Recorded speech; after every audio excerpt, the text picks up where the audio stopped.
Oh my gosh, boy, it has been a long week of working on inspections for our latest transaction in Laguna Niguel.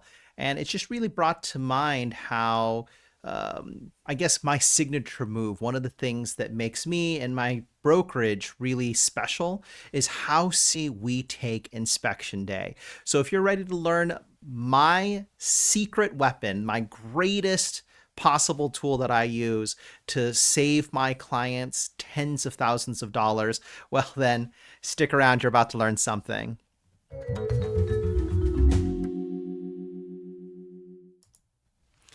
All right. So, in fact, actually playing down below here right now is some video footage that I took just a couple days ago here at a beautiful little home in Laguna Niguel, California. Oh, but by the way, hey everyone, my name is Richard Wayland, owner and broker of the Imagination Brokerage. Thank you so much for joining us today. I am absolutely thrilled to be here with you. Sometimes people ask me, like, am I giving away too much information on these live videos? And yeah, yeah, probably. But thankfully, only a small handful of people actually tune in for the whole live. So if you're watching this, you are getting the insider scoop. All right. So, what I want to talk about is first of all, got to understand what the inspection contingency is. In when you go into escrow on buying a house, the inspection contingency gives the buyer a certain number of days, usually anywhere from a minimum of about 10 days up to what's kind of standard written on the form is 17 days. And it gives them that amount of time to be able to thoroughly inspect the property, look at everything they want to, and then on the 17th day or whatever day you negotiate beforehand, they have to sign away that contingency. So if they decide that they don't want to buy the house anytime after that, they do not get their deposit back. And for those that don't know, in Southern California, the standard deposit is 3% of the value of the house. So for $1 million house, that's $30,000. That's a lot of money to say goodbye to if things ultimately you decide don't work out. And so we are very protective of these contingencies that allow the buyer a number of different potential excuses to be able to back out of the transaction without any penalties, no cost to them except for any of the costs of paying for the inspections to come out. And usually that comes out to about anywhere from a few hundred to $1,000 typically. All right. So another important function of the inspection contingency is it also gives, because the buyer has the ability to be able to exit the transaction at any time due to things they discover during inspection, that becomes a really critical negotiation point. If something comes up that is a big enough deal, an expensive enough problem that the buyer is really willing to walk away from the table because of it, the seller has to seriously consider offering a credit, a price reduction, or doing the repair themselves in order to fix the situation. And, obviously, I mean, that's kind of like negotiating anything, right? At the end of the day, the used car salesman needs you to stay in that lot because the moment you leave, they've lost that sale, right? So you have to demonstrate a willingness to walk away if needed. And, obviously that's kind of in an ideal situation, but, you work with your realtor, a really good buyer's representative to help kind of navigate that. And of course, if you are on the selling side, you got to watch out for some of these more aggressive tactics that, you don't want to get bossed around too much by buyers. One of the issues with the entire home buying process in general is that in the first week that the house comes online, that is when the seller has the absolute greatest amount of power. Pardon me. If they've done all of their, if the listing agent has done their job correctly, There's a whole bunch of buzz about the house. There's a bunch of people coming to tour it. The open house is a blockbuster party, and there's multiple offers coming in. In that moment, the seller is at their greatest power. The moment they open escrow with a specific buyer, that power starts to shrink because that seller now has more, like the seller now has fewer options of who they could sell the house to. Pardon me. Like if the something happens to this transaction and they fall out of it, the seller needs to consider, okay, those other offers that came in, are those still going to be on the table? With every weekend that goes by, those sellers are going to be touring more houses, making more offers, and potentially getting into escrow on other deals. If the seller needs to cancel this escrow, go back on the market, that signals to everybody online that there might be something wrong with the house. There might be something wrong with the seller. There might be some sort of issue that is making this house a lot less appealing. And so it tangibly loses 1 or 2 percentage points of value. Not to mention the algorithms for all the websites where people are going to look at these houses, Redfin, Zillow, Realtor.com, wherever. All those algorithms strongly favor houses that are brand new on the market. If it's already been on the market for a few weeks, the visibility goes down literally exponentially, which then further drops the value of the house by a few more percentage points. So because of that, it is very important from the selling perspective to pick the right buyer right up front, the person who's most likely to close the deal, not necessarily the one who offered the most money at the beginning. And from a buying perspective, you want to be as appealing as possible up front. And then you want to be as picky as possible after. Right? Once you're in escrow, that's when you really put on the microscope and make sure that, because you only have 2 weeks approximately on average to be able to make sure you find every conceivable problem with that house so that you don't accidentally find yourself in a money pit spending thousands and thousands of dollars over and over and over again on fixing things that you didn't realize were wrong at the beginning. So that's why all of my clients, when I'm representing buyers, we always are very, very aggressive with inspections.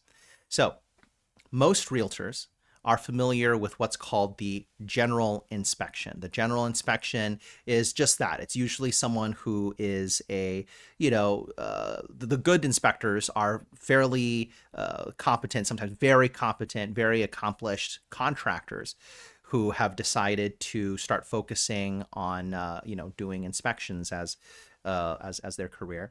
And they're able to pick out problems and, catch all the little things way before anybody else can. The thing is that a lot of realtors just stop at the general inspection. They never, take things up a notch and really start to poke and prod and look at, all the other things that are wrong. For me, at a minimum, I will also do a sewer line inspection. That's the one where they send a camera down through the pipes under the house to make sure that there's nothing wrong under the house. And that's really where you can start to see issues like cracks and leaks and, problems that, may run all the way out to the street.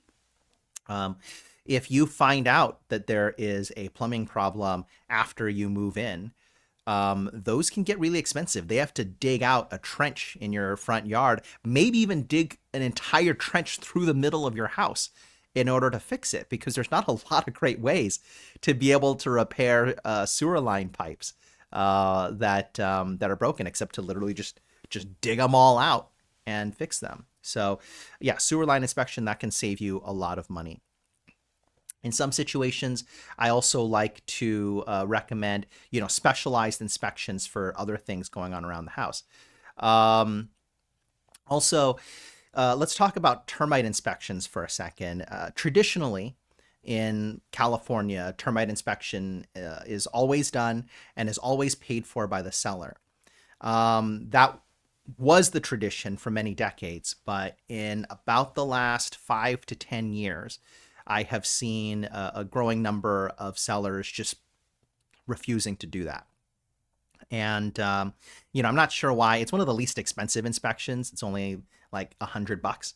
So, everyone should do it every time. And honestly, I would rather my side, the buyer side, pay for it so that the buyer is in control of who the inspector is. And, usually the inspector is a little bit friendlier to whoever is the one that's paying them. So, and other things that I commonly call for is, someone to come out and look at the roof, because roofs are the other big expensive thing that can happen. In like right here in this video, you see that there is a crack down here in the corner. That's why we hired a foundation inspector to come and take a look at this house, because that's another thing that can cost tens of thousands of dollars to fix. Other more specialized inspections as well. Chimney inspection, that's another common one.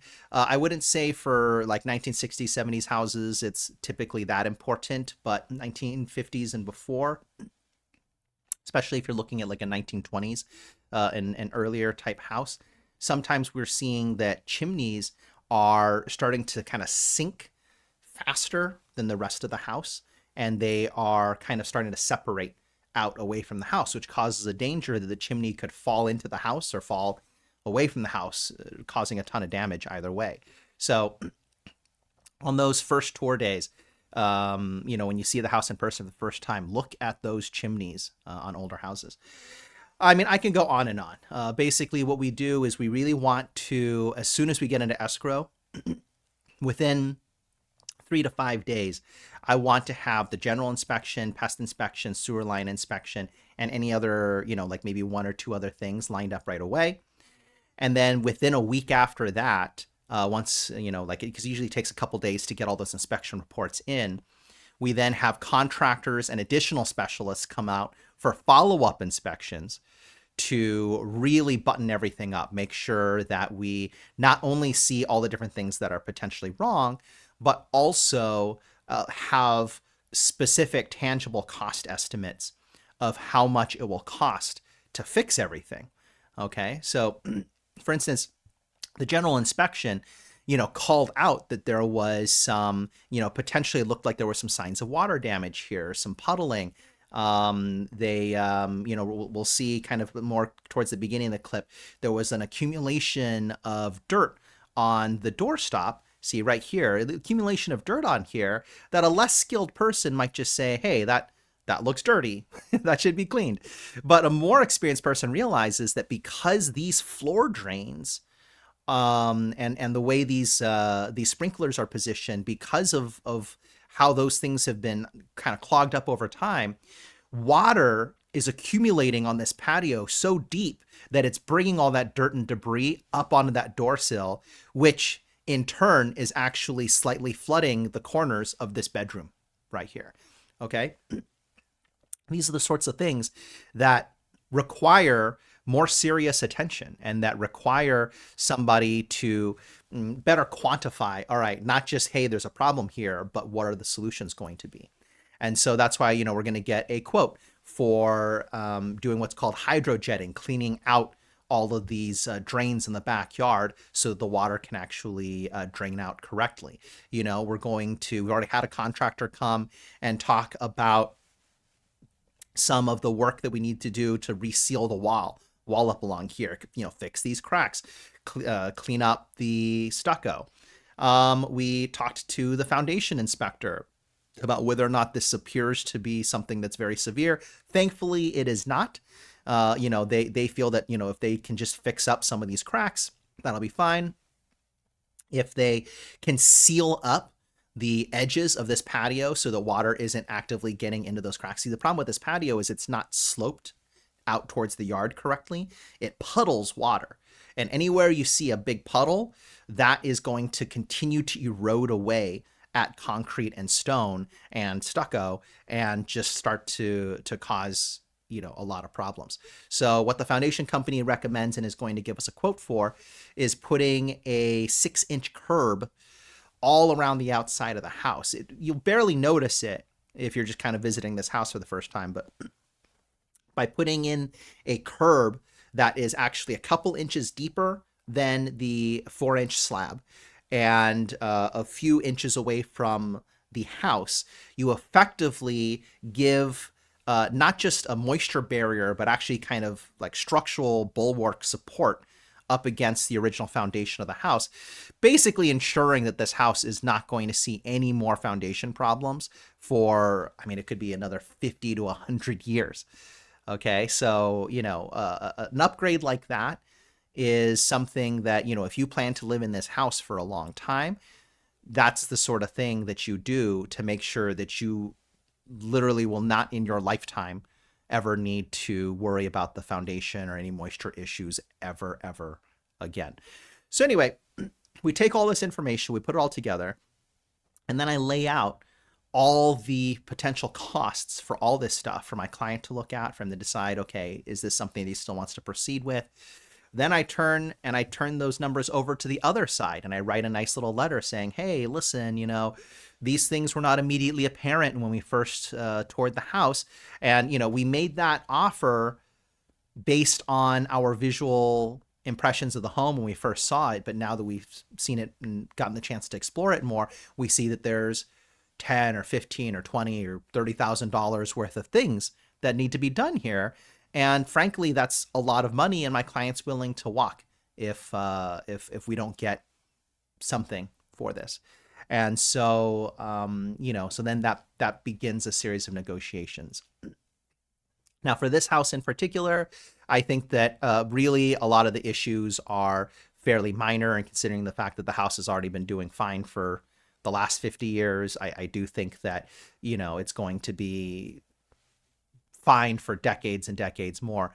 And, so we don't need to get super aggressive on this house, but there's definitely been situations before where I have, had to approach the other side with a list of repairs for $40,000. And, and then, I mean, that's with the understanding that we're going to negotiate it. I've had agents, early on in my career, I'm a little gentler on this now, but early on in my career, I had an agent call me and say, are you guys crazy? And, I explained to him, I said, hey, yeah, man, my clients are really nuts. I mean, I'm so sorry. Hey, listen, let me talk to them. Let me talk them down. What number do you think would make sense? And basically, got them to like agree to like a $15,000 credit, which is a pretty good amount of money in this industry. I even also kind of earlier on in my career, I had this interaction where because like I'm not that hard on, let's say like a small family that's just trying to sell their house and move on to, bigger and better things, or in this situation, an older family that is trying to downsize. Right? Like I'm not going to totally beat up innocent people. But house flippers. Oh man, house flippers. See, the thing about house flippers is not only do they do a bad job in general, but they are also actively trying to hide all of the expensive problems with the house. This crack over here, a house flipper would have just sealed that in and painted it over and not told anybody about it, which could potentially obscure the fact that there's all these cracks that are running along here, water seeping into the foundation and causing a lot of long-term damage and problems. All of that would be hidden, and even a really great inspector would have a hard time seeing it, though, maybe not the specialized people that I tend to call in. And like an innocent, young, inexperienced buyer could pick up, that kind of house that is already being listed at $100,000 or even $200,000 above what they could get if it was something that required a little fixing. Again, these are Southern California numbers. I understand that in the rest of the country, these sound insane.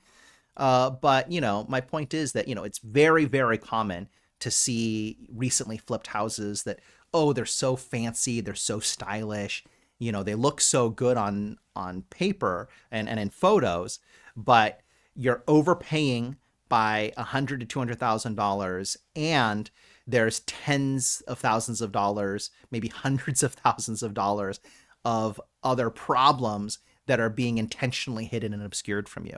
And, I'm not just trying to scare you. Like, that is just a very real situation that I deal with every day in my career. So when it comes to people like that, I am absolutely merciless. I've actually put a house flipper completely out of business before, with just basically calling them out on all the BS of their house flip and making them pay their fair share on it. Once you bring all of these inspection reports to the table, once you present those to the other side, they, at that point forward, they need to share all of those same reports, and everything you send over, they need to share all of those with other potential buyers. If they don't, then and it turns out something bad happens, right? And it goes to court. Some investigator is going to realize that, the sellers and the seller's agent had all this documentation that they intentionally withheld. And now all of a sudden it goes from being just like a little case to being fraud, a serious, financial crime. So, this could be, when you navigate this either as a seller or as a buyer, these issues can be really, really serious. And those types of considerations of like, hey, once I disclose this to you, you have to disclose this to everyone else. Sellers have to be very mindful of that when they, then kind of come back to the negotiation table. So, all right, let's see. Okay, don't have any questions right now, but if you guys have any questions about the inspection process, please feel free to comment on this video down below. Send me a message. I promise I try to read every single comment, read every single message that comes in, and I will answer it on next week's live stream. We are doing these now every single Thursday at 4:30 p.m. Pacific time. So, if you'd like to interact with me live then, or at least have have your questions answered by me live on camera, just leave it anywhere down below. We are on Facebook and YouTube, Instagram and TikTok and LinkedIn. So anyway, thank you all so much for joining me. Again, my name is Richard Wayland, owner and broker of the Imagination Brokerage. Find us at imaginationbroker.com.